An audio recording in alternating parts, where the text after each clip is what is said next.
악재는 혼자 오지 않는다더니 그야말로 엎친 데 덮친 격입니다. 한국은행의 기준금리 빅스텝에 이어 미국에서는 9%대 물가 쇼크가 나왔습니다. 이달 말 미국 중앙은행 큰 폭의 금리 인상이 있을 걸로 예상되고 있는데요. 지금 대출받아 집 산 분들 걱정이 이만저만 아닐 겁니다. 어떻게 해야 될까요? 김인만 부동산 경제연구소장 나오셨습니다. 네, 소장님 안녕하세요. 안녕하세요.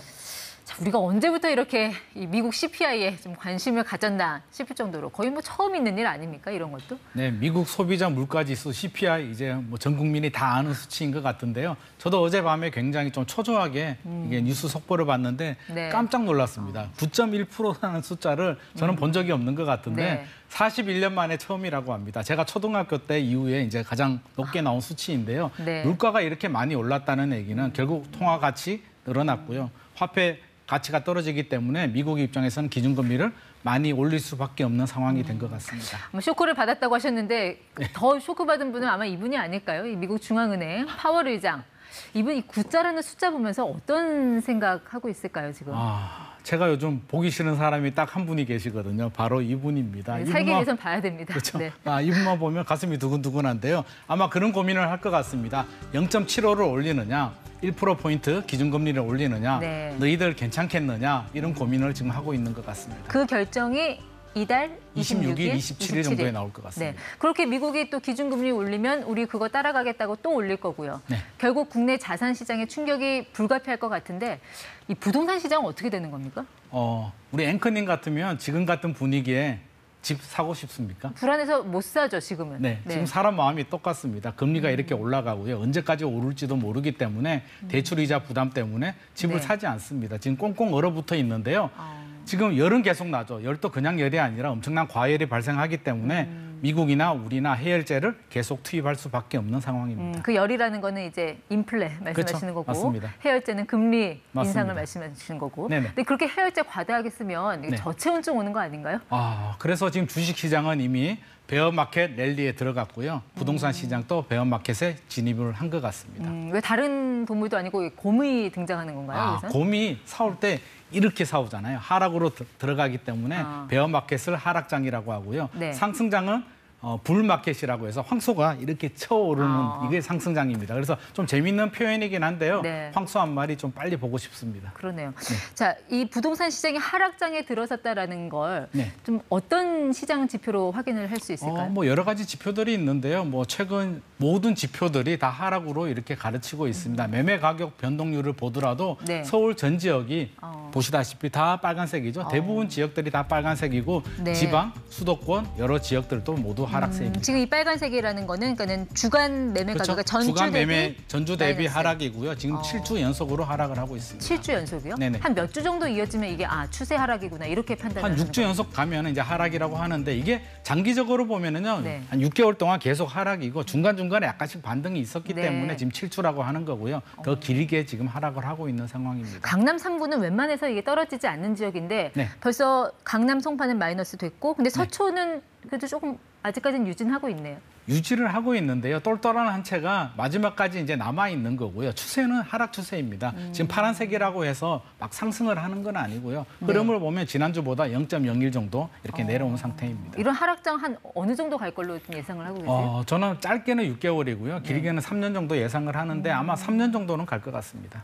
자, 이렇게 되면은 정말 영혼까지 끌어당겨서 대출을 받은 그분들은 이제 이자 걱정 그리고 또 집값 떨어질 걱정 뭐 이것저것 걱정이 많으시겠어요? 굉장히 걱정이 되죠. 저는 가장 걱정되는 분이 이제 그런 분들인데요. 지금까지 경험해보지 못했고 굉장히 불안한 마음에 뒤늦게 내 집 마련하신 분들인데요. 네. 좀 위기 관리 이제 받아들여야 될 것 같습니다. 금리가 올라가는구나. 지금보다 한 2배 정도 더 올라갈 수도 있기 때문에 작은 계획을 원점에서 다시 세워야 될 것 같습니다. 이미 주택담보대출 금리 많이 지금 올라가지 않았습니까? 2년 전보다 굉장히 많이 올랐고요. 지금 보시면 변동금리는 3% 중반대에서 5% 중반대, 네. 고정금리는 변동금리보다 1%포인트 정도 더 높은데 요즘 시중은행 가면 3%대 별로 없을 것 같은데요? 실제로 이제 1금융권 가보면은요, 3% 중반대 대출은 사실은 찾아보기 어렵습니다. 나 저 대출 좀 줘 그러면 실제로 안 나오고요. 네. 한 4% 중반 정도 생각을 하셔야 됩니다. 이제 변동금리 1금융권이고 같은 경우는. 2금융권이 이거보다 더 높을 수 있고 2금융권은 1%포인트 정도 더 높습니다. 연말 되면은 저 상단이 한 어느 정도로 바뀔까요? 변동금리가 저는 한 6%대 이상 6% 중반대 정도까지도 갈 수 있을 것 같습니다. 네. 그러니까 이렇게 막 금리가 오르다 보니까 이제 한국은행 총재가 어제 좀 이례적인 메시지를 했어요. 보통 네. 한국은행 총재가 어떤 대상을 좀 특정해서 말씀을 잘 안 하시잖아요. 네네. 집 살 때 한 3% 금리 받았던 분들, 자, 이게 평생 갈 거라고 생각하지 말아라.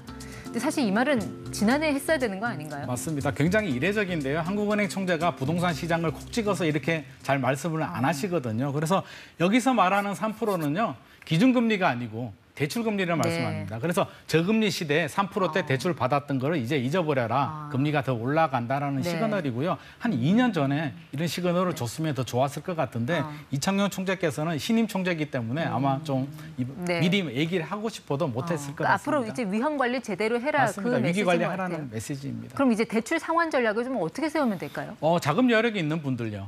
특히 예금이나 돈이 있는 분들은 대출 상환을 하시는 게 좋을 것 같고요. 특히 신용 대출부터 먼저 금리가 높은 상품부터 먼저 좀 대출을 하고 지출은 좀 줄여야 될 것 같습니다. 우리 자금 계획을 3년 정도 세우고요. 지출을 줄이고 어떻게든 대출 상환을 할 수 있는 계획을 좀 미리미리 세워야 될 것 같습니다. 근데 요즘 다들 변동금리 무서워하니까 그럼 시중은행들 보면 이 고정금리인 척하는 그런 상품들 좀 많이 좀 내놓고 있는 것 같더라고요. 최근에 이제 혼합형 상품들도 나오고 있는데요. 중간입니다. 한 2, 3년 정도 고정금리를 주고요. 나머지는 변동금리를 가는데 고정금리보다는 대출 이자가 조금 저렴하고요. 변동금리보다는 좀 높은데 제가 앞서서 3년 말씀드렸잖아요. 3년 정도 위기 관리가 필요하다라고 했기 때문에 지금은 이런 혼합형 상품을 활용해도 저는 좋은 전략일 것 같습니다. 그러니까 대출 이자 부담돼서 이렇게 생각하는 분들도 계실 것 같아요. 힘들게 집은 장만을 했지만 이거를 팔아야 되나? 자, 이렇게 고민하는 분들 어떻게 해야 될까요?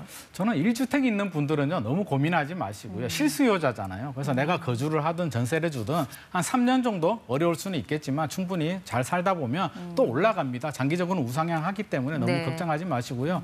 다만 필요 없는 분들, 그런 분들은 좀 리스크 관리가 필요할 것 같습니다. 집을 아직 사지 않은 무주택자들은 그러면 지금 같은 상황에서는 뭐 다행이라고 해야 되나요? 어떻게 해야 될까요, 이분들은? 작년까지는 굉장히 좀 초조했잖아요. 무주택자들이 초조하고 조급한 마음에 연끌을 했는데 이제 그런 초조함은 좀 버려셔도 될 것 같고요. 종잣돈 충분히 모으셔서 2, 3년 후에 나오는 3기 신도시 물량 적극 공략해도 좋을 것 같습니다. 네, 그래도 마무리는 좀 희망적인 소식으로 해주셨네요. 지금까지 ETY 김인만 소장 함께했습니다. 고맙습니다. 감사합니다.